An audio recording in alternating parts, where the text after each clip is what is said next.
महाराज जी को वृंदावन से क्यों निकाला गया? प्रेमानंद महाराज जी एक प्रसिद्ध संत, भजन कीर्तन गायक और आध्यात्मिक गुरु थे। उनकी आध्यात्मिक साधना, भजन गायकी और कृष्ण भक्ति के कारण उनकी लोकप्रियता देश विदेश में फैल चुकी थी। वृंदावन, जो भगवान श्री कृष्ण की भूमि मानी जाती है, में प्रेमानंद महाराज जी का विशिष्ट स्थान था। उनके अनुयायियों की संख्या लाखों में थी, परंतु एक समय ऐसा आया जब उन्हें वृंदावन छोड़कर जाना पड़ा। इसके पीछे कई कारण और विवाद थे। इस लेख में हम विस्तार से उन कारणों पर प्रकाश डालेंगे। प्रेमानंद महाराज जी की लोकप्रियता और भक्ति। प्रेमानंद महाराज जी बचपन से ही भगवान कृष्ण के प्रति समर्पित थे। उन्होंने अपने जीवन को भक्ति और कीर्तन के माध्यम से जन कल्याण के लिए समर्पित कर दिया। उनके भजनों में एक अनोखी शक्ति थी जो हर व्यक्ति के दिल को छू जाती थी।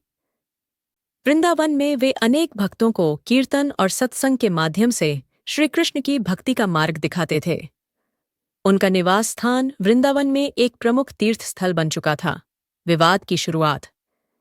प्रेमानंद महाराज जी को वृंदावन से निकाले जाने के पीछे कई विवाद सामने आए। इनमें व्यक्तिगत, सामाजिक और धार्मिक कारण जुड़े हुए थे। निम्नलिखित बिंदुओं में इन कारणों को समझा जा सकता है। 1.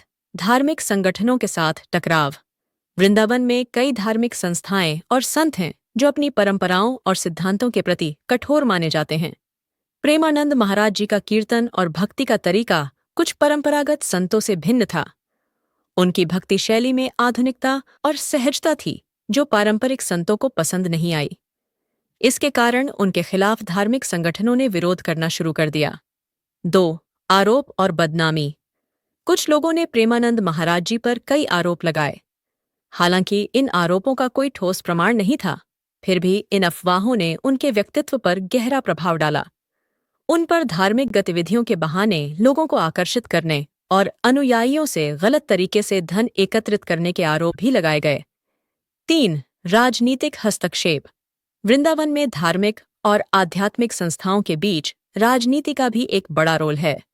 प्रेमानंद महाराज जी की बढ़ती लोकप्रियता कई पुराने संतों और स्थानीय नेताओं को खतरा महसूस होने लगी। उन्होंने प्रेमानंद महाराज जी के खिलाफ अभियान चलाकर उन्हें बदनाम करने की कोशिश की। राजनीतिक हस्तक्षेप के कारण प्रशासन ने भी उनके खिलाफ कड़े कदम उठाए। 4. अनुयायियों के साथ विवाद।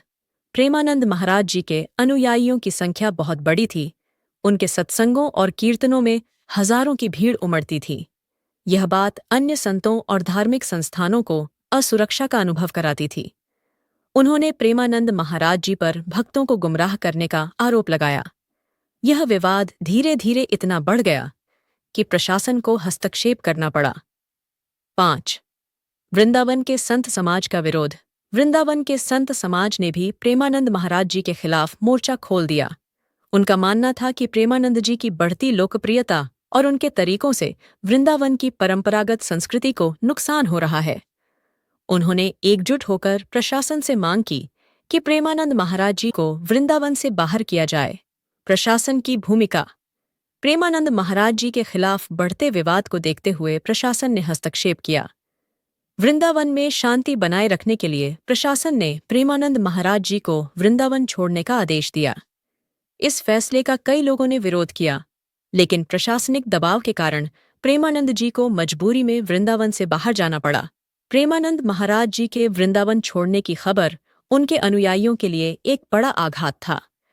उन्होंने प्रशासन और विरोधी संत समाज के खिलाफ प्रदर्शन किया, लेकिन इसका कोई असर नहीं हुआ। अनुयायियों का मानना था कि महाराज जी के खिलाफ एक साजिश रची गई है ताकि उन्हें बदनाम किया जा सके। प्रेमानंद महाराज जी का बयान। प्रेमानंद महाराज जी ने इस पूरे विवाद पर ज्यादा टिप्पणी नहीं की। उन्होंने केवल इतना कहा कि वे भगवान कृष्ण की इच्छा को सर्वोपरि मानते हैं और हर परिस्थिति को उनका आदेश समझकर स्वीकार करते हैं। उन्होंने अपने अनुयायियों से शांति बनाए रखने और भक्ति के मार्ग पर चलने की अपील की। वृंदावन के बाहर उनकी यात्रा। वृंदावन से बाहर जाने के बाद भी प्रेमानंद महाराज जी ने अपने भक्ति कार्य को नहीं रोका। उन्होंने देश के विभिन्न हिस्सों में जाकर सत्संग और कीर्तन करना जारी रखा। उनकी लोकप्रियता में कोई कमी नहीं आई। जहां भी वे गए, उनके अनुयायियों ने उनका स्वागत किया। वृंदावन से बाहर जाकर भी उन्होंने अपने मिशन को जारी रखा। निष्कर्ष: प्रेमानंद महाराज जी को वृंदावन से निकाले जाने के पीछे कई कारण थे: धार्मिक, सामाजिक, राजनीतिक और व्यक्तिगत। हालांकि उन्होंने इस पूरी घटना को भगवान की इच्छा मानकर स्वीकार किया और कभी भी अपने विरोधियों के खिलाफ कुछ नहीं कहा। उनके अनुयायी आज भी उन्हें एक महान संत और भक्ति मार्ग के प्रेरणा स्रोत के रूप में मानते हैं। उनका जीवन हमें सिखाता है कि विपरीत परिस्थितियों में भी भक्ति और शांति का मार्ग नहीं छोड़ना चाहिए।